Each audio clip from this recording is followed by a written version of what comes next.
Hi, it's Fias Tarot. Hello, Aquarius placements. Okay, so the person on your mind reading ngayong June. So, check lang natin kung ano bang meron sa kanila ngayon. Kung anong kailangan mong malaman. So, yan, no. Again, kung may tanong po, mag-message po, no, sa akin pong FB page, yung legit FB page. And, yeah, regarding sa mga private readings, yan, and sa ating mga charms. Okay, so again, limited stock na yung ating charm spray. Limited po ha. Itong ating mga yung oil, healing oil, and itong ating pangtanggal or pang-avoid ng third party.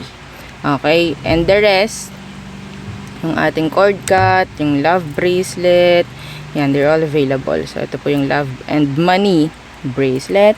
So, si Granter, bago na po yung Granter natin ngayon, no? Hindi ko lang na-flex yung bagong design, yung bagong structure, oo, yung bago kasi solid na siya, oo, kasi itong akin dati, itong akin, sabihin nating harap at likod lang yung may acrylic, oo, so yung bago ngayon, buo na siya, no, so, and mas maganda, oo, gusto ko nga iya. Kaso nga lang, baka magtampo tong isa. Pero pwede rin naman. Yeah. Pwede rin naman. Okay. So, yung ating mga evil eye protection, available po yan, no? Okay. So, ayan. Ito yung ating bagong evil eye ring. Yung meron pong horseshoe and yung money catcher, no? So, hindi lang protection, kundi tawag dyan, luck rin ang ibibigay sa'yo. Okay? So, tuwang-tuwa naman yung mga nakapanood dun sa aking blooper, no? Masabi kong bloopers kasi inulit-ulit ko. My gosh! Hindi ko inilabas yung reading na yan actually. Iniba ko. Nayamot ako. Oo, dun sa wala yung focus ko. Anyway, Aquarius, the person on your mind. Okay, yan na naman tayo sa pagpikit.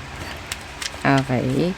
Aquarius, who is this? Anong kailangan mong malaman sa kanya?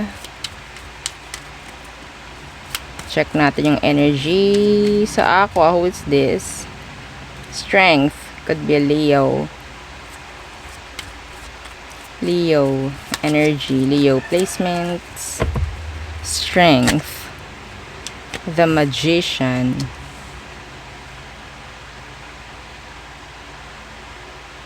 Parang pinupurso ka nitong taong to. Parang pinupurso ka or parang inaamo ka. Inaamo ka niya ngayon. Okay? So, pwedeng Leo, Virgo. We have here the communication. Okay, 7 of Cups, 7 of Pentacles in reverse. Number 7 could be significant. Okay, may ina-avoid tong taong to. Ayaw nito na mapupunta ka sa iba. Sa totoo lang. Okay, so pwedeng gagawa ito ng action ngayong June. No? Sabihin natin kung she is nag-ashi.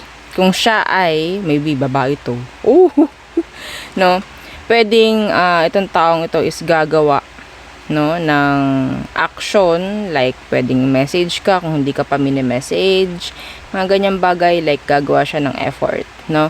Kung kayo naman is nag-uusap na nga sa ngayon, okay, ang dami niyang gagawin, and yeah, sabihin nating magfo-focus siya ngayon sa'yo. Why? Kasi ayaw niya itong mawawala lang. Yes, ayaw niya ito na masasayang lang. And that is good. No? Alam niya na merong masasayang. Di ikaw na. So, next. Who else? So, pwede kayong separated nung tao. Nakita ko kasi si Tower kanina. Okay, who else? Or ina-avoid nyo isa't isa. Sa totoo lang, medyo maigo yung tao na yun. Because of the strength. Okay. So, who else?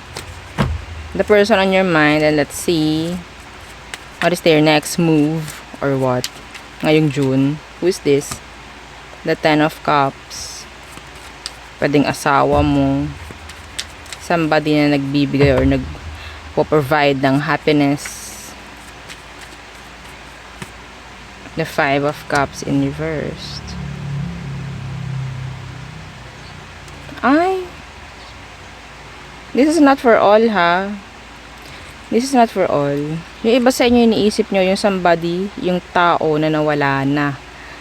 Oo, nawala na. Like, sumakabilang buhay na. Anong meron? Tingnan natin anong meron. Iba sa kanila, gusto nila talaga natanggapin mo na lang and mag-move on ka na.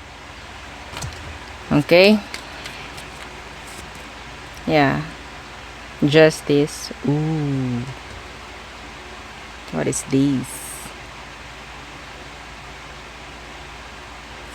What is this? Okay, tanggapin mo na lang. Well, wala nang mangyayari, wala nang tayong magagawa. Pero iba sa kanila, kailangan nilang hustisya. Kailangan nila ng hustisya. Kung sino man to. No, hindi ko sinasabing ito ay ang tawag dito, romantic, no? This could be mga taong sabihin nating naging malapit.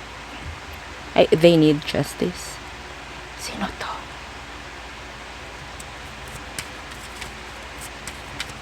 They need justice. Ten of Swords universe, hindi pa raw tapos. Tanggapin mo lang daw yung katotohanan na siya ay wala na, pero siya, kailangan niya ng hustisya. Hindi pa siya naakyat. Kahit sabihin yung ilang taon na to. Kahit sabihin, yeah, see, the world, nandito pa siya. Kung sino man to. Yung, this is not for all. Okay? May kumukonekta dito. May kumukonekta na ng kaluluwa. Hindi ako nakipag-usap sa kaluluwa, please. Okay? Mahirap to eh. Mahirap kapag kaluluwa. Yeah. I'm sorry. Oo. Wag mo akong gawing ano. Yeah, kinakausap ko siya. Wag mo akong gawing daan, no, para sabihin kung anong kailangan mo. Okay? Pero yeah, nasabi ko naman na kailangan mo ng hustisya. Oh, so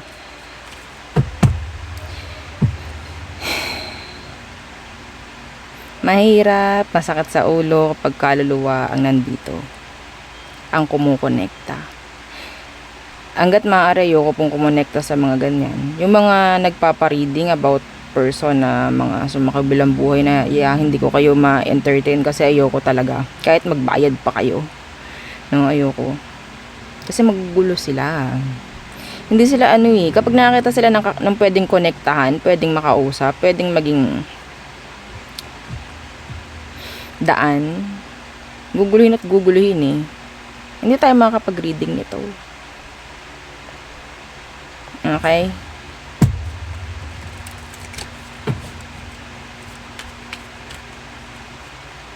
Yeah. I know your pain.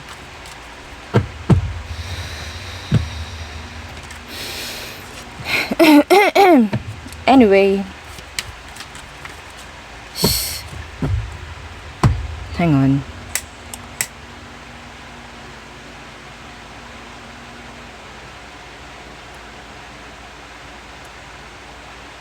Kung sino man po yung mga naka-resonate doon, ha, at alam ninyo na wala tayong magagawa kasi kailangan nyo lang tanggapin na wala siya, pero kailangan nyo ng hustisya. Kamag-anak nyo, malapit, kapamilya, hindi siya aalis hanggat hindi okay, hanggat hindi nabibigyang justice. Okay?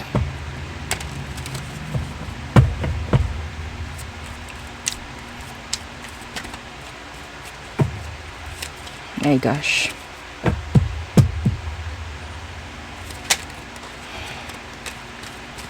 Who else?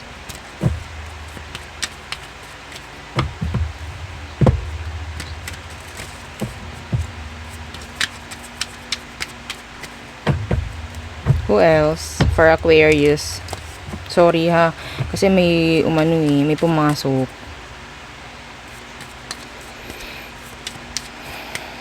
Who is this? The Eight of Cups. Could be a water sign. The Ten of Pentacles.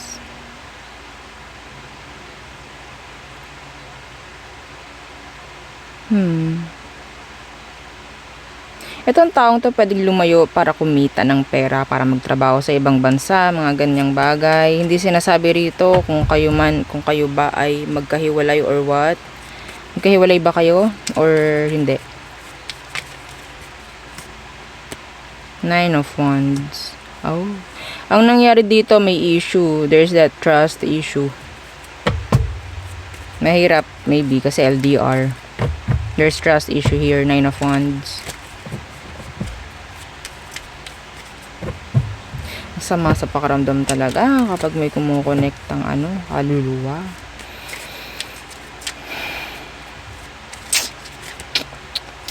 Ang aga. Diba nahuli? Oo. Madalas po kwento ko lang, madalas kapag nagre-reading ako and merong mga ganito akong nasasagap, hindi ko na ina-upload yung video. Hindi ko na siya ina-upload. Pero ito, sige, diretso ko na lang. Okay, Aqua. Anong meron? The Four of Swords in reversed. The Tower. Judgment in reversed. Knight of Wands. So, medyo meron ditong energy about arguments. Hindi maiiwasan yung mga pag-uusap na puro away. Okay? Pwede itong humantong sa hiwalayan kung sakali man. Kung malaki na yung trust issue dito. Okay? Kung malaki na. Kung sobrang araw-araw na lang kayo nag-aaway, may chance na humantong ito sa hiwalayan po.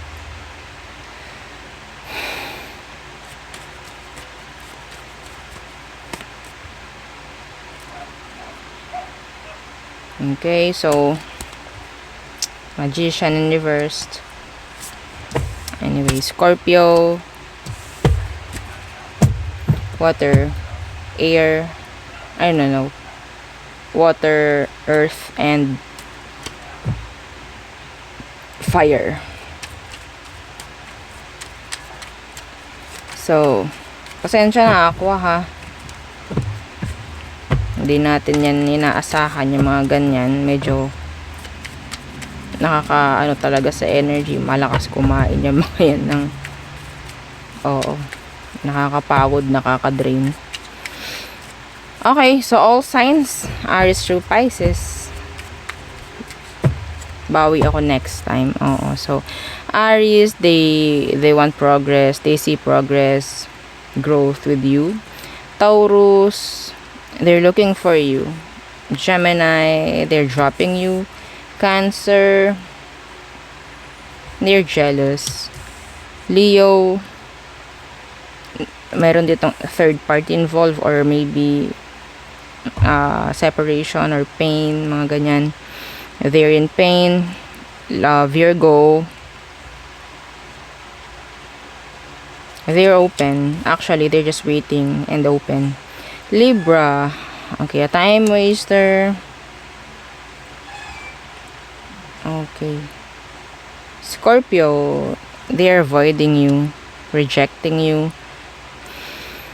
Sagittarius, they want stability. No, they want relationship with you. Capricorn, may pagmamadali kay Capricorn. Aquarius, they're indecisive or acting indecisive. Pisces, they're walking away. Yeah, they're walking away. So, there, yun ang aking reading for you. Aquarius placements. Again, please don't forget to like, share, and subscribe. And follow our FB page. And sa nating YouTube channel na nasa description box below. Again, thank you. Goodbye.